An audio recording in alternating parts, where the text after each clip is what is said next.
नमस्कार। मैं Ram Kumar Dewangan, associate professor geography.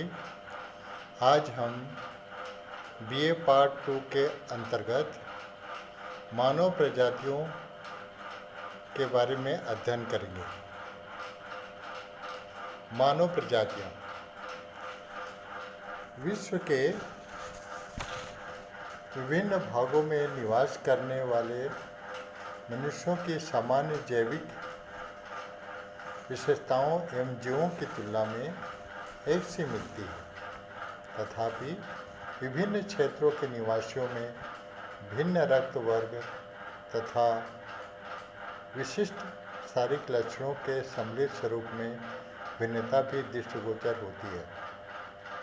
विभिन्न क्षेत्रों में विशिष्ट प्रजनन संरचना जनित समान रक्त वर्ग एवं शारीरिक लक्षण युक्त व्यक्तियों के अंतर संबंधित बृहद समुदाय को प्रजाति कहते हैं। रेस शब्द की उत्पत्ति इटली के रज्जा शब्द से हुई है, जिसका अर्थ परिवार, वंशानुक्रम अथवा नस्ल है। इस प्रकार स्पष्ट हो जाता है कि रेस का वास्तविक अर्थ एक रक्त के समान पूर्वजों के वंशजों के लिए हुआ है।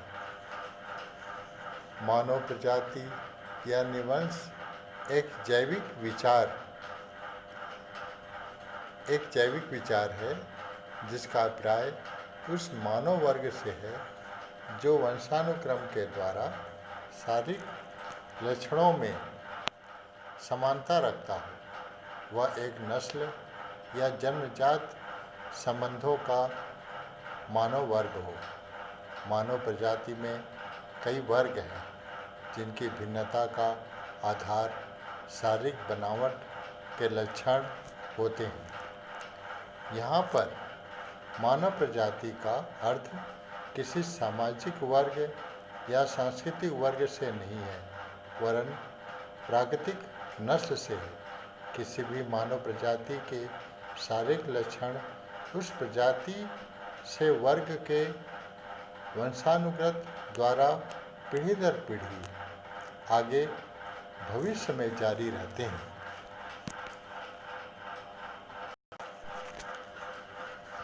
मानव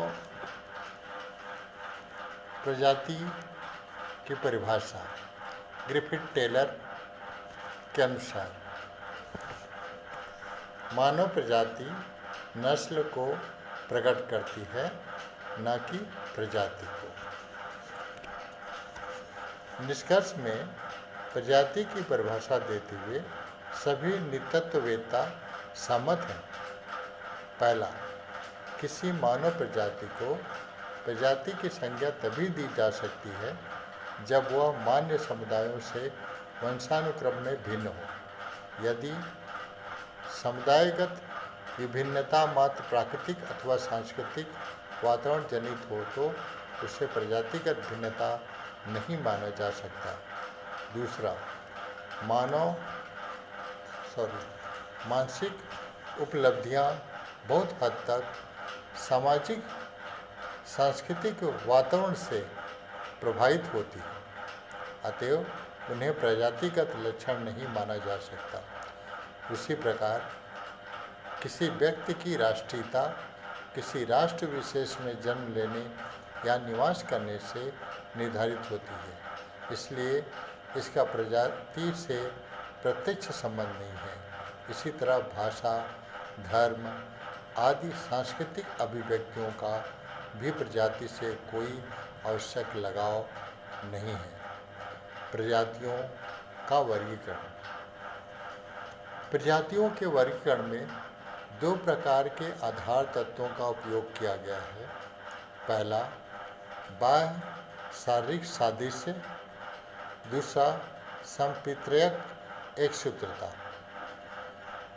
बाह्य शारीरिक सादृश्य के अंतर्गत कुछ ऐसे शारीरिक लक्षणों को चुनते हैं जिनमें व्यक्तिगत भिन्नता अत्यंत अल्प होती है और जो भिन्न वंशानुक्रम एवं उद्भव प्रक्रिया के सूचक माने जाते हैं। इन लक्षणों में कद, केशों का आकार, प्रकार, नासिका आकृति, त्वचा वर्ण, नासिका देशकांग, कपालिक परिमिति तथा अन्य विशिष्ट प्रजातिगत लक्षणों का अधिक महत्व है। कद साधारणतः विभिन्न कद के लोगों को विभिन्न प्रजाति का वंशज माना जाता है।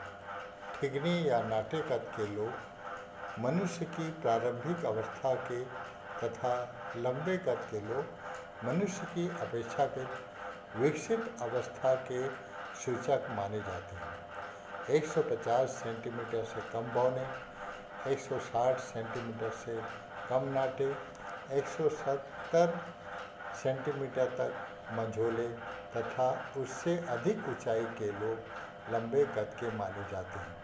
चूँकि कद की भिन्नता मात्र आनुवंशिक वाकाणुओं पर ही नहीं वरन मनुष्य के पौष्टिक आहार पर भी निर्भर करती है, अतः इसका विशेष व्यवहारिक महत्व नहीं रह जाता। केशों का रंग एवं आकार यह भी प्रजाति विशेष के अनुसार भिन्न माने जाते हैं।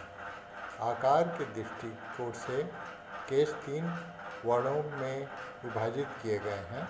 पहला ऊर्ण केश जो घुंघराले होते हैं, स्निग्ध केश जो मुलायम और सीधे होते हैं, निजिर केश जो लहरदार होते हैं।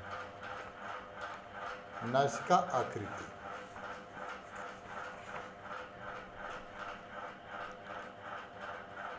इसमें प्रमुख भेद सीधी, उठी हुई अथवा दबी हुई आकार वाली नाक, सीधी चपटी, पतली अथवा छोटी नाक अथवा टेढ़ी नाक है। नासिका का अधिक उपयुक्त भेद नासिका देशकांग के आधार पर होता है। जीवित मनुष्य की नाक की चौड़ाई में 100 से गुणा करके ऊंचाई से भाग देने पर नासिका देशकांग प्राप्त होता है। 85 से अधिक देशकांग को अधिक चौड़ी नाक, 75 से 85 तक साधारण तथा 75 से कम को पतली नाक मानते हैं। त्वचा वर्ण इसमें भी प्रजाति वर्गीकरण का प्रमुख आधार माना जाता है। वर्ण त्वचा के अनुसार काली, भूरी, गोरी तथा श्वेत होती है। अधिक दिनों तक उष्णकटिबंधीय वातावरण में विलग रहने वाली प्रजातियों में विभिन्न प्रक्रियाओं द्वारा काले वर्ण की त्वचा उत्पन्न करने वाली वायुकाणुओं की प्रधानता हो जाती है। शुष्क शीतोष्ण क्षेत्रों में भूरी तथा शीत क्षेत्रों में गौर से श्वेत वर्ण उत्पन्न करने वाली वायुकाणु अधिक होते हैं। सिर की बनावट, कपालिक परिमिति इसको प्रजातिगत वर्गीकरण का अधिक महत्वपूर्ण सूचक माना जाता है, क्योंकि इसमें अधिक स्थायित्व मिलता है। इस परिमिति को भी सिर की चौड़ाई में 100 से गुणा करके तथा उस सिर की ऊंचाई से भाग करके ज्ञात करते हैं। परिणाम 78 से कम होने पर दीर्घ कपालिक, 78 से 82 तक मध्यम कपालिक तथा 82 से अधिक को लघु कपालिक मानते हैं। इस वर्गीकरण में कुछ भिन्नता भी मिलती है। नेत्रों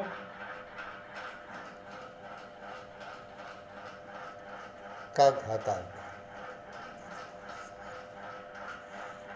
नेत्र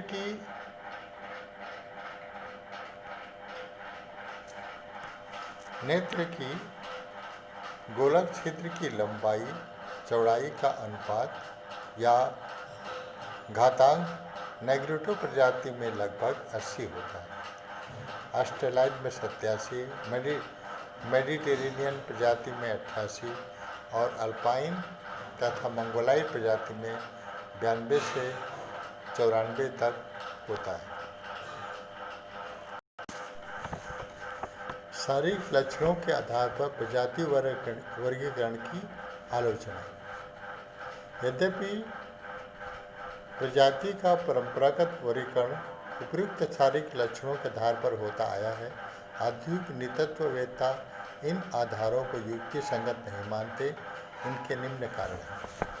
पहला, किसी तत्व विशेष को अधिक महत्व नहीं दिया जाना चाहिए। दूसरा, एक ही शारीरिक लक्षण भिन्न प्रजाति वर्ग के लोगों में मिलता है। उदाहरण के लिए बालों का रंग निग्रो तथा मंगोल दोनों में मिलता है, जबकि बालों के आकार में बहुत से काकेशियन और मंगोल लोगों में साम्य होता है। तीसरा, एक ही प्रजाति के लोगों में कई प्रजातियों के विशिष्ट लक्षण भी मिलते हैं। जापान के येनु लोगों के शरीर पर बालों की अधिकता काकेशियन प्रजाति के सदृश होती है, पर अन्य शारीरिक लक्षण मंगोल प्रजाति से मिलता जुलता है। चौथा, विभिन्न विद्वानों द्वारा भिन्न देशनांग। जैसे यदि कापालिक देशनांग में कोई विद्वान 75 से कम को दीर्घ कापालिक मानता है और दूसरा 78 से कम को, अतः प्रजाति वर्गीकरण में भिन्न हो जाएगी। धन्यवाद।